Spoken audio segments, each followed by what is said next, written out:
Olá, tudo bem? Eu sou o Bispo Rueda e você está na jornada Gênesis ao Apocalipse, onde nós lemos a Bíblia durante 15 minutos por dia. Esse é o nosso devocional. Vamos juntos então nessa jornada. Já aproveito aqui para lhe pedir um favor. Você vai consumir esse conteúdo, você vai ser abençoado, por esta palavra. Então deixa o seu like aqui, dá uma curtida aí no nosso vídeo e nos ajude aqui impulsionando esse conteúdo, tá bom? Eu vou ficar muito agradecido. Vai lá, agora mesmo, vai, só um joinha, tá bom? Hoje nós vamos começar lendo Deuteronômio 18. Vambora? Os sacerdotes, levitas e toda a tribo de Levi não terão parte nem herança em Israel. Comerão das ofertas queimadas ao Senhor e daquilo que lhes é devido. Não terão herança no meio dos seus compatriotas. O Senhor é a herança deles, como Ele mesmo lhes prometeu. Será este, pois, o direito devido aos sacerdotes, da parte do povo, dos que oferecem sacrifício, seja gado ou rebanho, devem dar ao sacerdote a espádua, as queixadas e o estômago. Vocês devem dar-lhes as primícias do cereal, do vinho e do azeite e das primícias da tosquia das ovelhas. Porque o Senhor, o Deus de vocês, escolheu os levitas e os filhos deles, no meio de todas as tribos de Israel, para ministrarem em nome do Senhor todos os dias. Se um levita que estiver morando em qualquer das cidades de todo Israel, vier com todo o desejo da sua alma ao lugar que o Senhor escolheu, e ministrar em nome do Senhor, o Deus de vocês, como fazem todos os outros levitas que ali ministram diante do Senhor, ele deverá receber porção igual à dos outros levitas, para comer além das vendas do seu patrimônio. Quando vocês entrarem na terra que o Senhor seu Deus lhes der, não aprendam os costumes abomináveis daqueles povos. Que não exista entre vocês ninguém que queime o seu filho ou a sua filha em sacrifício, nem que seja adivinho, procrastinador, agoureiro, feiticeiro, encantador, necromante, praticante de magia ou alguém que consulte os mortos. Pois todo aquele que faz tal coisa é abominação ao Senhor, e por estas abominações o Senhor, o Deus de vocês, está expulsando esses povos de diante de vocês. Sejam perfeitos para com o Senhor, seu Deus, porque as nações dessas terras que vocês vão possuir ouvem os procrastinadores e os adivinhos, mas o Senhor, o Deus de vocês, não permitiu que vocês fizessem tal coisa. O Senhor, seu Deus, fará com que do meio de vocês, do meio dos seus irmãos, se levantem um profeta semelhante a mim, e a ele vocês devem ouvir, porque isto foi o que vocês pediram ao Senhor, seu Deus. Em Horebe, no dia em que o povo estava reunido, vocês disseram: não nos faça ouvir de novo a voz do Senhor, nosso Deus. Não nos faça ouvir de novo a voz do Senhor nosso Deus, nem ver este grande fogo, para que não morramos. Então o Senhor me disse: eles estão corretos naquilo que disseram. Farei com que se levantem do meio de seus irmãos um profeta semelhante a você, em cuja boca porei as minhas palavras, e ele lhes falará tudo o que eu lhe ordenar.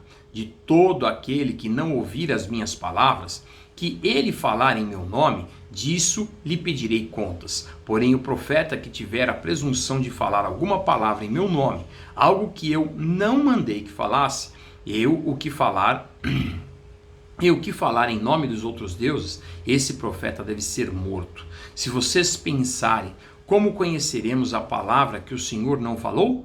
Saibam que, quando esse profeta falar em nome do Senhor e a palavra dele não se cumprir, nem acontecer o que ele profetizou, esta é uma palavra que o Senhor não falou. Tal profeta falou isso com presunção. Não tenham medo dele. Deuteronômio 19. Quando o Senhor Deus, seu Deus, eliminar as nações cuja terra você dará, e quando vocês desalojarem essas nações e morarem nas cidades e nas casas deles, separem 3 dias do meio da terra que o Senhor, seu Deus, dará a vocês para que dela tomem posse. Preparem o caminho e dividam em 3 partes a terra que o Senhor, seu Deus, lhes dará por herança. E isso será para que nelas se refugie todo homicida. Este é o caso do homicida que nelas se refugiar, para que salve a sua vida, aquele que involuntariamente matar o seu próximo a quem não odiava. Assim, se alguém entrar com o seu próximo na floresta para cortar lenha e manejando com impulso o machado para cortar uma árvore, o ferro soltar do cabo e atingir o seu próximo e este morrer, aquele homem poderá se refugiar numa dessas cidades e salvar a sua vida. Isso para que o vingador do sangue não persiga o homicida. Quando ficar furioso e o alcance por ser longo o caminho, ele tire a vida, porque não merece morrer, pois não o odiava. Portanto, ordeno a vocês que separem 3 cidades. Se o Senhor, seu Deus, ampliar o território de vocês, como jurou aos pais de vocês, e lhes der toda a terra que prometeu a eles, desde que vocês guardem e cumpram todos os mandamentos que hoje lhes ordeno, amando o Senhor seu Deus e amando os seus caminhos todos os dias, então vocês devem acrescentar mais 3 cidades além destas 3, para que não se derrame sangue inocente na terra que o Senhor seu Deus lhes está dando por herança, pois vocês seriam culpados da morte de homens inocentes. Mas se houver alguém que odeia o seu próximo, arma-lhe ciladas, levanta-se contra ele e mata, então se refugia numa dessas cidades, os anciãos da sua cidade mandarão tirá-lo dali e entregá-lo na mão do vingador do sangue, para que seja morto. Não olhem para ele com piedade, pelo contrário, exterminem de Israel a culpa do sangue inocente, para que tudo vá bem com vocês. Não mudem os marcos de divisa do seu próximo, que os antigos fixaram na herança de vocês, na terra que o Senhor seu Deus lhes dá para que dela tomem posse.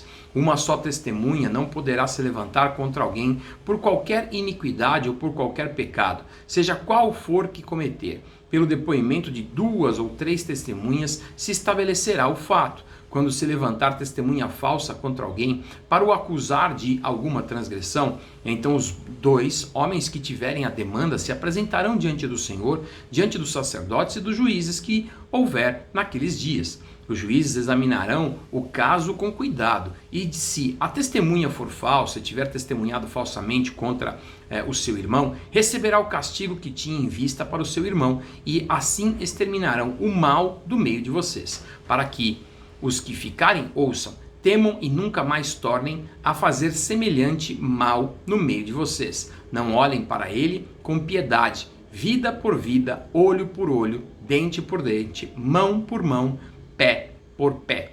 Deuteronômio 20.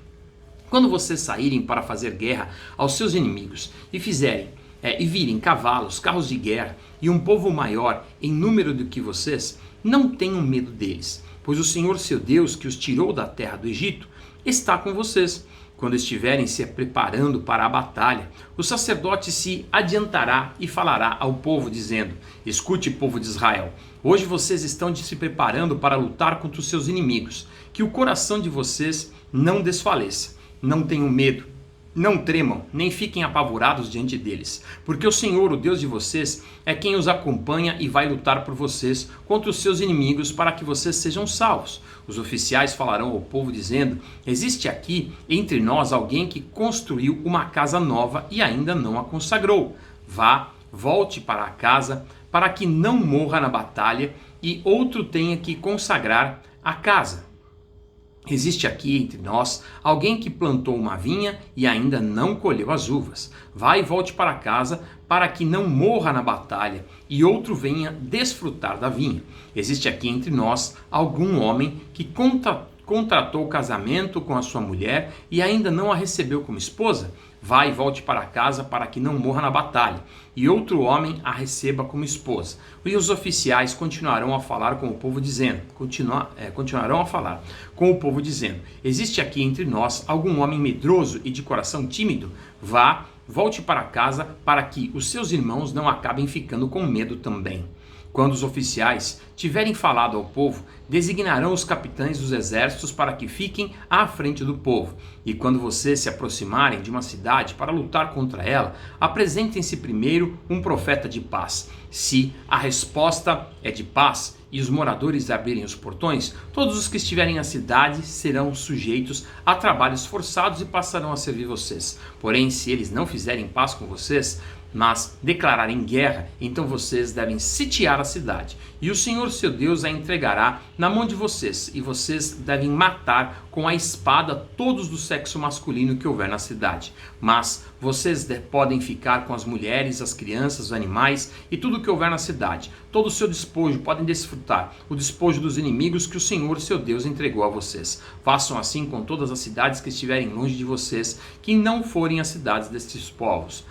Porém, das cidades dessas nações que o Senhor seu Deus lhes dá como herança, não deixem ninguém com vida. Pelo contrário, como o Senhor seu Deus ordenou, vocês devem destruí-las totalmente: os heteus, os amorreus, os cananeus, os fariseus, os heveus e os jebuseus, para que estas nações não ensinem vocês a fazer segundo todas as suas abominações que fizeram a seus deuses, pois vocês estariam pecando contra o Senhor seu Deus. E quando sitiarem uma cidade por muito tempo, lutando contra ela para a tomar, não destruam as árvores, cortando-as com machado, porque vocês podem comer dos seus frutos, e por isso não cortem as árvores. Será que as árvores do campo são pessoas? Será que as árvores do campo são pessoas para que sejam sitiadas por vocês? Mas as árvores cujos frutos vocês sabem que não são comestíveis, essas vocês podem derrubar e cortar, para com elas cercar a cidade que está em guerra contra vocês, até que seja conquistada. Deuteronômio 21. Se a terra que o Senhor seu Deus lhes dá para que tomem posse dela, alguém for achado morto, caído no campo sem que saiba com quem o matou, os anciãos e os juízes devem sair e medir a distância entre o morto e a cidade ao redor. Os anciãos da cidade mais próxima do morto tomarão uma novilha do rebanho que ainda não tenha sido usada no trabalho, nem puxada com jugo, e trarão a um vale de águas correntes que não foi lavrado nem semeado, e ali, naquele vale, desnucarão a novilha. Então se aproximarão os sacerdotes, filhos de Levi, porque o Senhor, o Deus de vocês, os escolheu para servirem, para abençoarem em nome do Senhor e por sua palavra decidirem toda demanda e todo caso de violência. Todos os anciãos dessa cidade mais próxima do morto lavarão as mãos sobre a novilha desnucada no vale e dirão: as nossas mãos não derramaram este sangue e os nossos olhos não viram quem o derramou. Perdoa o teu povo de Israel que tu, ó Senhor, resgataste, e não ponhas a culpa do sangue inocente no meio do seu povo de Israel, e a culpa daquele sangue lhe será perdoada. E assim vocês eliminarão a culpa do sangue inocente do meio de vocês, pois farão o que é reto aos olhos do Senhor. E quando vocês saírem para fazer guerra aos seus inimigos, e o Senhor seu Deus os entregar nas suas mãos, e vocês fizerem prisioneiros de guerra, se alguém de vocês vir entre eles uma mulher bonita, gostar dela e quiser tomá-la por esposa, deve levá-la para casa, onde ela rapará a cabeça, cortará as unhas e trocará a roupa que está usando ao ser capturada. Ela permanecerá em casa e ficará de luto pelo pai e pela mãe durante um mês, e depois disso você pode tomá-la. Você será o seu marido e ela será a sua mulher. E se você não gostar mais dela, deixe que ela vá para onde quiser. Você não pode vendê-la por dinheiro nem maltratá-la, porque a humilhou. Se um homem tiver duas mulheres, uma a quem ama e outra a quem não ama, e as duas lhe derem filhos, e o primogênito for da que ele não ama, no dia em que repartir a herança entre os filhos, não poderá dar a primogenitura ao filho da amada, preferindo-a ao filho da que ele não ama, e que é de fato o primogênito. Pelo contrário, deve reconhecer por primogênito o filho da mulher que ele não ama, dando-lhe dobrada porção de tudo o que possuir, porque ele é primogênito do seu vigor. O direito da primogenitura é dele. Se alguém tiver um filho teimoso e rebelde, e não obedecer à voz do seu pai, nem à voz da sua mãe, e mesmo quando castigado não lhes dá ouvidos, seu pai e sua mãe pegarão e o levarão aos anciãos da cidade, junto ao portão daquele lugar, e dirão: este nosso filho é rebelde e teimoso, não dá ouvidos à nossa voz, e comilão é beberrão. e é comilão e beberrão. Então todos os homens da cidade o apedrejarão até que morra, e assim vocês eliminarão o mal do meio de vocês. Todo Israel ouvirá e temerá. Se alguém tiver cometido pecado, um pecado que é passível de pena de morte, e tiver sido morto, e vocês o pendurarem no madeiro, o seu cadáver não deve permanecer no madeiro durante a noite. É preciso sepultá-lo no mesmo dia, pois o que for pendurado no madeiro é maldito de Deus. E assim vocês não contaminarão a terra que o Senhor, seu Deus, lhes dá por herança. Amém? Nós paramos por aqui em Deuteronômio 21, 18, 19, 20 e 21 é o que nós lemos hoje. Deus abençoe a sua vida. Amanhã tem mais. Tchau, tchau.